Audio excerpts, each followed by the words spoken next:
ये रोबोट सामने की गाड़ी को रोकने के लिए उसकी तरफ एक इलेक्ट्रोमैग्नेटिक बम फेंकता है, लेकिन ड्राइवर ने बड़ी चालाकी से गाड़ी का स्टीयरिंग मोड़कर बचा लिया था, जिससे इलेक्ट्रिक बम सीधा उनके सामने वाली की गाड़ी की तरफ चला जाता है। और जैसे ही गाड़ी के नीचे चिपककर एक्टिवेट होता है तो इलेक्ट्रिक शॉक से इन लोगों की गाड़ी नियंत्रण खो देती है और 360 डिग्री में घूमकर बीच रास्ते में बंद पड़ जाती है। पर रोबोट अभी भी उस गाड़ी का पीछा कर रहा था जिसमें नीले रंग का एलियन सोनिक बैठा था। तभी सोनिक गाड़ी से कूदता है और बिजली की रफ्तार से दौड़कर सारे इलेक्ट्रिक बम को तोड़ने लगता है। फिर आखिर में उसने छलांग मारकर सीधा रोबोट पर ही इलेक्ट्रिक बम चिपका दिया था, जिस कारण इलेक्ट्रिक बम सक्रिय होने से रोबोट नियंत्रण खो देता है और पहाड़ से टकराकर ब्लास्ट हो जाता है। यह देख इन दोनों को लगा कि उनकी जान बच चुकी है, पर तभी ब्लास्ट के अंदर से एक छोटा रोबोट निकलकर बाहर आता है जो एक टायर पर दौड़ रहा था। उससे पीछा छुड़ाने के लिए आदमी सोनिक को गाड़ी चलाने के लिए दे देता है और जैसे ही रोबोट उनकी गाड़ी के नजदीक आया तभी आदमी ने लात मारकर रोबोट का सर फोड़ दिया था, जिससे रोबोट कुछ ही देर में ढेर हो जाता है। लेकिन आदमी की खुशी ज्यादा देर तक टिकने वाली नहीं थी, क्योंकि उस रोबोट के अंदर से भी एक और छुटकू ड्रोन निकलकर बाहर आता है और लेजर से उनकी गाड़ी की छत को काटकर अलग कर देता है, जिससे डर के मारे दोनों की पतलून गीली हो चुकी थी। तभी सोनिक ने छुटकू ड्रोन को पकड़ लिया था, फिर उसको तोड़कर उसका कैमरा बाहर निकाल दिया था, लेकिन वो कैमरा अचानक उसके हाथ से ही चिपक जाता है,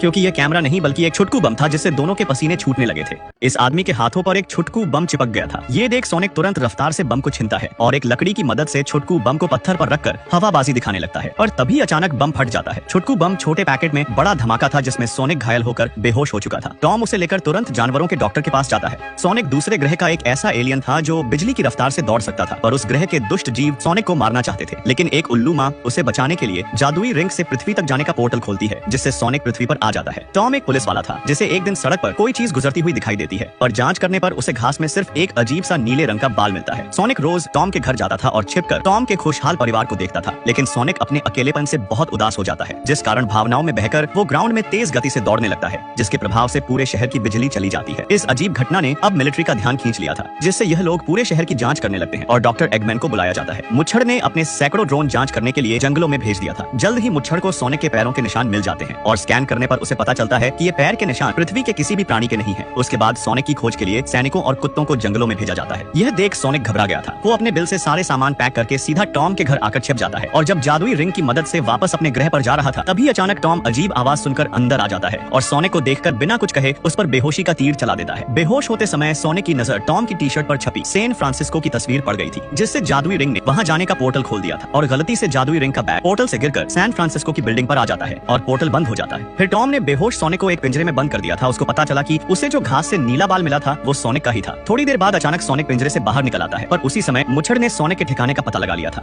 ये ड्रोन इस पूरे घर को स्कैन कर रहा था। तभी डॉक्टर एगमैन को सोनिक का नीला बाल मिल जाता है, जिससे उसको पता चल चुका था कि सोनिक घर में कहीं छुपा हुआ है। मुच्छड़ टॉम को डराने धमकाने लगा था कि तभी टॉम को बचाने के लिए सोनिक बाहर निकलकर सामने आ जाता है, जिसे देख मुच्छड़ के होश उड़ गए थे। उसी पल टॉम ने मुच्छड़ को मुक्का मारकर बेहोश कर दिया था, लेकिन मुच्छड़ के पालतू ड्रोन ने भी दोनों पर हमला करना शुरू कर दिया था। दोनों बाल बाल बचते हुए घर से भाग जाते हैं और अपनी जादुई पोर्टल रिंग पाने के लिए सैन फ्रांसिस्को पहुंच चुके थे। फिर टॉम पुलिस का कार्ड दिखाकर बिल्डिंग के अंदर घुस आता है, जहां छत पर इन लोगों को जादुई रिंग मिल गई थी। लेकिन जैसे ही सोनिक ने पोर्टल बनाने के लिए रिंग को फेंका तभी मुच्छड़ के ड्रोन सामने आ जाते हैं। ड्रोन की संख्या बहुत ज्यादा थी। यह लोग अब चारों तरफ से घिर चुके थे। जब वो हैरान थे तभी डॉक्टर मुच्छड़ भी अपना लड़ाकू विमान लेकर उनके सामने आ जाता है। फिर मुच्छड़ ने सोनिक पर कई मिसाइलें दाग दी थी, लेकिन सोनिक बिजली की रफ्तार से दौड़ सकता था, जिस कारण सारी मिसाइलें उसके सामने रुकी हुई सी लगने लगती है। वो तुरंत टॉम और उसकी बीवी को छत से धक्का मारकर नीचे गिराता है। फिर पोर्टल रिंग से दोनों को वापस शहर भेज देता है और खुद मुच्छड़ से पीछा छुड़ाकर भागने लगता है। लेकिन सोनिक कितना भी तेज भाग ले वो मुच्छड़ से अब नहीं बच सकता था, क्योंकि उसका विमान भी उतना ही तेज उड़ सकता था। तभी मुच्छड़ गोली से सोनिक पर हमला कर देता है और दोनों पोर्टल रिंग से होकर सीधा टॉम के शहर पहुंच जाते हैं। घायल सोनिक को देखकर टॉम पोर्टल रिंग की मदद से पीछे से आकर मुच्छड़ के विमान पर कूद गया था और मुच्छड़ से हाथापाई करने लगा था, लेकिन टॉम 2 मिनट भी मुच्छड़ के सामने टिक नहीं पाता और जब मुच्छड़ सोनिक को मारने जा रहा था तभी शहर के सारे लोग उसके सामने खड़े हो जाते हैं। खतरे को भांपकर तभी सोनिक ने अपनी आंखें खोल दी थी और इस बार अपनी पूरी पावर का इस्तेमाल करके तुरंत मुच्छड़ के विमान पर हमला कर दिया था। सोनिक की गति बहुत तेज हो चुकी थी। तभी टॉम जादुई रिंग फेंकता है और पोर्टल के खुलते ही सोनिक मुच्छड़ को विमान सहित एक अनजान ग्रह पर पहुंचा देता है। इंसानों की दरिया दिली देखकर सोनिक ने पृथ्वी पर रहने का फैसला कर लिया था, क्योंकि अब उसके पास प्यार करने वाले दोस्त और रक्षा करने वाले लोग थे।